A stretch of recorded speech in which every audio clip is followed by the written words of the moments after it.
La première chose, je remercie beaucoup l'accueil de son Excellence, Monsieur le Gouverneur, qui a bien voulu m'accueillir, me donner quand même un temps d'échange. Et cela, j'ai seulement le message de réconfort en tant qu'homme de Dieu pour montrer que nous sommes ensemble. Nous sommes ensemble avec le gouvernement du Nord Kivu et partout. Nous sommes ensemble avec la population. J'ai été beaucoup émerveillé d'écouter que le gouverneur, il connaît très bien la région de l'Ituri, il connaît bien la région du Nord Kivu. Et toutes les causeries sont très bien passées et il me devançait même à me raconter les histoires passées que je pensais que lui ne connaît pas.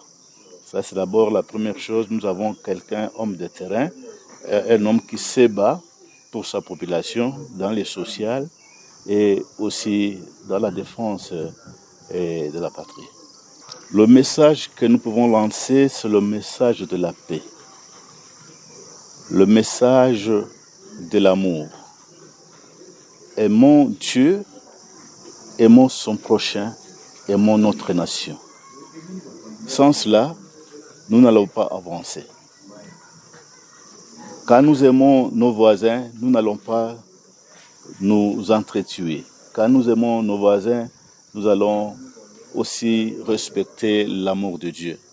Et puis tout cela, ça va nous amener que nous puissions aimer notre nation, que nous avons une seule nation, nous n'en avons pas deux, seulement la République démocratique du Congo.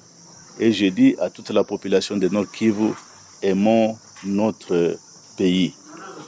Faisons tout pour que notre pays ait la paix. Ne pas entrer dans des problèmes avec ceux-là qui n'aiment pas le pays. Soyons du côté de ceux-là qui aiment le pays et qui ont l'amour de notre pays. La situation macroéconomique de la République démocratique du Congo reste stable malgré les pressions internes et externes.